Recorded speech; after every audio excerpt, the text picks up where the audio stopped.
atau kalau dirupiahkan itu ada sekitar 15 sampai 16 juta lah, tergantung kursnya gitu kan. Kemudian kita bisa dapat tiket pesawat pertama kali pergi dan juga untuk pulang terakhir kalinya setelah selesai studi kayak gitu. Dan kita juga bebas biaya pengurusan visa pelajar dan beasiswa ini tanpa ikatan dinas. Nah, terus apa sih yang membedakan beasiswa G2G dengan beasiswa U2U itu gitu kan? Kalau beasiswa G2G itu kita bisa milih gitu kan, apa mau S2 doang atau mau S3 doang kayak gitu. Terus juga kalau beasiswa G2G itu ada juga untuk langsung semisal dari SMA mau langsung S1 di sana gitu. Jadi ada undergraduate scholarship gitu ya. Terus ada College of Technology and Professional Training College bagi lulusan SMA. Terus juga ada Japanese Study bagi mahasiswa program studi Jepang gitu ya. Terus juga ada teacher training bagi guru. Nah, kalau beasiswa Max U2U ini yang dimiliki oleh Siskal ITS dan juga Kobe University itu biasanya kita mulai dari program research student dan juga langsung sekolah S2 dan juga S3 kayak gitu.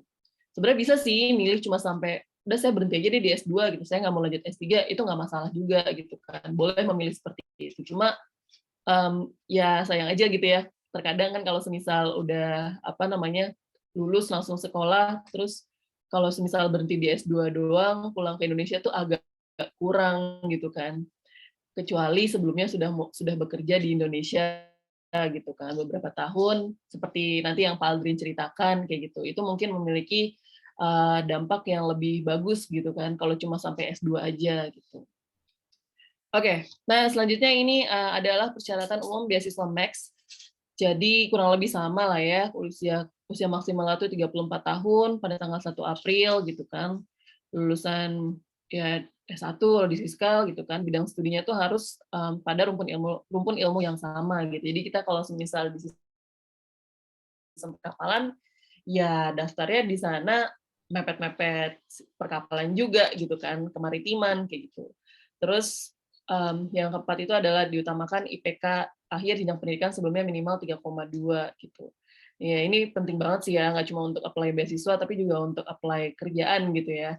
Banyak yang bilang IPK nggak ngaruh kalau misalnya di dunia kerja gitu. Kalau menurut saya sih IPK tetap ngaruh ya gitu kan. Meskipun nggak 100% berpengaruh gitu.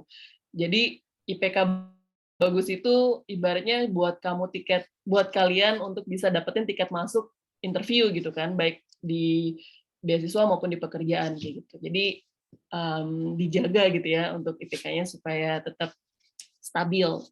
Kemudian yang kelima melampirkan salah satu sertifikat kemampuan bahasa Inggris atau bahasa Jepang gitu ya. Terus bersedia belajar bahasa Jepang. Kemudian ya sehat jasmani dan juga rohani. Nah, ini nih bedanya lagi untuk persyaratan khusus dari Max G2G dan juga U2U gitu ya. Kalau G2G itu lebih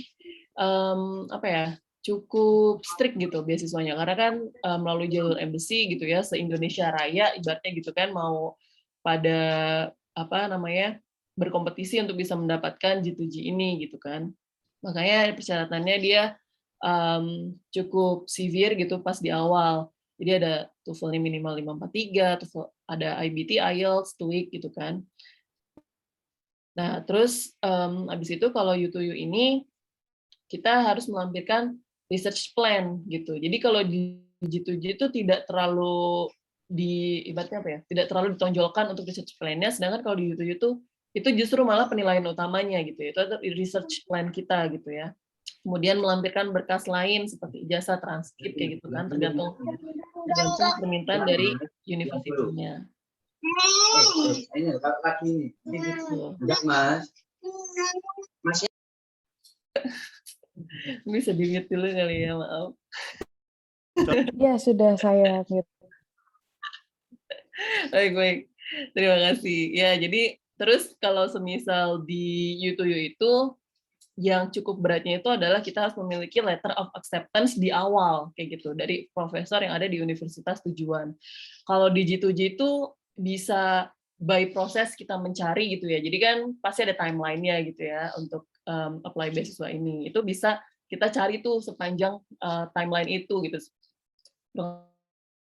Lebih 5 bulan, 6 bulan gitu. Sedangkan kalau U2U ini sudah harus pasti gitu. Jadi ketika daftar tuh udah harus benar-benar punya profesor yang dituju kayak gitu. Dan biasanya rentang untuk Max U2U ini tuh kayak cuma 2 minggu. Jadi 2 minggu dari mulai apa sih namanya, ada informasi mengenai beasiswa ini kayak gitu. Jadi kalau misal emang kita dari awal sudah mau menargetkan, aduh saya mau ikutan nih Max U2U gitu, berarti dari awal sudah harus mulai cari-cari gitu kan, pas di semester 8 lah gitu, atau di semester 7 gitu, udah cari-cari informasi mengenai profesor yang kira-kira bisa dituju untuk lanjut sekolah. Nah ini tadi proses seleksinya itu kalau semisal di G2G ya seleksi dokumen, ada ujian tulis, ujian wawancara. Terus yang tadi saya bilang nih pencarian LOA itu nggak diminta di awal kayak gitu. Terus habis itu ada pengumumannya. Sedangkan kalau U7 itu harus LOA dulu yang dicari, habis itu nanti seleksi dokumen. Nah seleksi dokumen ini udah kita nggak usah ngapa-ngapain. Jadi ini udah urusannya dari universitas yang kita tuju itu tadi gitu ya. Kalau dalam kasus ini adalah Kobe University gitu. Jadi udah biar Kobe University yang menyeleksi dokumen kita. Nah, di Max U2U ini tuh nggak langsung 100% kita bakal pasti keterima gitu ya. Jadi kayak, oh ada MOU nih sama ITS gitu kan. Iya benar, ada MOU nih Siskal sama Kobe University gitu ya. Pasti deh keterima gitu. Itu nggak mesti 100% lolos kayak gitu. Karena Max U2U ini yang Kobe University itu dia juga buka untuk universitas lain yang ada di negara lain kayak gitu. Jadi dan biasanya dalam waktu 1 tahun mereka itu hanya menerima 1 orang dari jalur Max U2U ini gitu. Jadi berkas kita itu juga dievaluasi bersama dengan berkas para applicants lainnya yang dari negara lain kayak gitu. Nanti kalau misal berdasarkan dari Kobe University ini udah oke gitu kan, baru dilakukan wawancara dengan profesor yang kita tuju gitu. Jadi supaya profesor ini tuh yakin bahwa memang mahasiswa yang mau dia terima di lab-nya itu apa namanya, ya memang high quality gitu ya, bisa diandalkan dan emang bisa ibaratnya kayak mengentaskan pelajaran dengan baik gitu. Baru habis itu ada pengumuman final dari Max-nya. Nah, ini kurang lebih timeline-nya ya, beasiswa dari Max U2G sama beasiswa Max U2U gitu ya.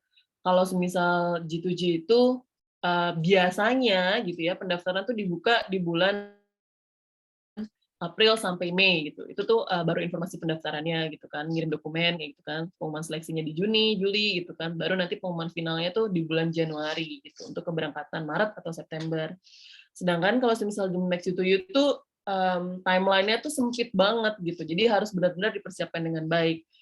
Jadi biasanya itu pembukaannya di akhir Desember gitu, di sekitar tanggal belasan sampai akhir gitu ya. Terus nanti di bulan Februari itu ada wawancara dengan profesor.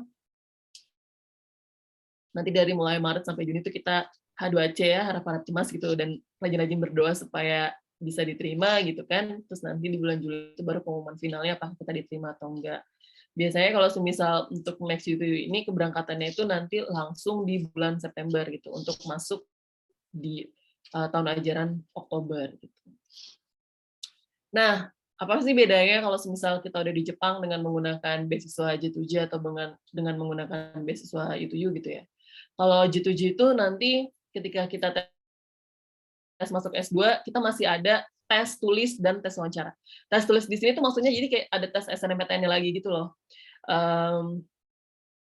Dan apa ya, tidak semua fakultas di Kobe University atau di Jepang itu apa namanya kayak punya tes tulis yang berbahasa Inggris gitu. Terkadang ada juga tes tulis itu yang dilakukan dengan menggunakan bahasa Jepang gitu. Jadi double-double deh kerjanya, udah belajar bahasa Jepangnya iya gitu kan, belajar matematika, belajar fisikanya juga iya kayak gitu. Nah, terus aja kalau beasiswa U2U itu kita tes masuknya tuh biasanya tuh cuma tes wawancara aja kayak gitu. Karena U2U itu kan apa ya, kayak benar-benar percaya sama rekomendasi gitu. Jadi kayak oke, ini anak emang karena udah direkomendasiin ya sama kampus tujuannya sama kampus asalnya dia dan kampus tujuan ini, kita yakin bahwa anak-anak ini tuh bisa lah gitu kan. Makanya cuma ada wawancara aja gitu kan. Nah, terus habis gitu biasanya selain wawancara cara kita harus tes bahasa lagi seperti sebagai persyaratan masuk program gitu. Jadi kan kalau tadi sebelumnya di Max D2G persyaratan bahasanya di awal ya gitu kan, udah harus punya TOEFL IBT berapa, IELTS atau IELTS berapa gitu ya. Kalau yang itu dimintanya pas kita udah di sana kayak gitu, pas kita udah mau masuk tes mau ya sedang melaksanakan tes S2 itu baru diminta tes bahasanya kayak gitu. Nah, itu tadi referensinya saya dapatkan dari Kedutaan Besar Jepang ya, yang dalam bahasa Indonesia gitu. Jadi bisa diakses nanti sama rekan-rekan mahasiswa semua kalau atau nanti bisa tanya juga ke Budila ya untuk masalah Max U2U gitu. Oke, sekarang ini nuansa akademik di Jepang gitu ya. Ini sudah bukan rahasia umum lagi lah ya, kalau di Jepang itu tepat waktu itu adalah hal yang wajib dilakukan. Gitu. Malu banget deh di Jepang tuh kalau semisal kita itu telat gitu. Nah, karena ini saya ngambil dari kumparan.com gitu ya. Karena kan setiap negara gitu atau setiap tempat itu memiliki standar waktu yang berbeda-beda gitu ya. Ya seperti di Indonesia gitu kan, pasti telat 5 menit itu kayak masih nggak masalah gitu, masih on time gitu ya. Kalau misal di Jepang itu kalau misal kita bilang jam 6, ya jam 6 gitu. Kalau misal terlambat 1 menit, ya terlambat namanya kayak gitu kan. Nggak mau tahu gitu loh. Ya seperti ini contoh lain kayak di Jerman gitu kan. Kalau apa namanya janjian jam 6, 5:10 udah harus datang kayak gitu. Korea itu sama kayak Jepang gitu. Nah, Cina ini agak sedikit lebih longgar gitu ya, kayak selama 10 menit masih oke lah gitu kan. Jadi ya kita harus memposisikan di mana kita berada gitu ya. Kalau di Jepang ya pokoknya harus benar-benar tepat waktu gitu. Terus juga budaya integritas gitu. Saya pernah dikasih tahu gitu ya sama profesor saya gitu. Profesor saya itu lebih suka sama anak yang ibaratnya bodoh gitu ya, bodoh tapi maksudnya ya bodoh gitu tapi jujur ketimbang orang yang pinter banget tapi dia suka bohong kayak gitu. Karena kalau semisal menurut profesor saya gitu ya, orang bodoh itu bisa diajarin supaya pinter gitu. Tapi untuk masalah kepribadiannya dia itu yang jujur gitu ya, berintegritas, itu tuh nggak bisa diajarin dalam waktu singkat gitu. Karena itu tuh adalah sebuah apa ya, kepribadiannya dia gitu kan. Jadi nggak bisa dipercaya gitu. Dan orang Jepang tuh benar-benar sekali dia percaya sama kita gitu ya, mereka bakal 100% percaya terus gitu loh apa yang kita omongin kayak gitu. Makanya budaya integritas di Jepang tuh benar-benar dijunjung tinggi banget gitu. Nah, terus ini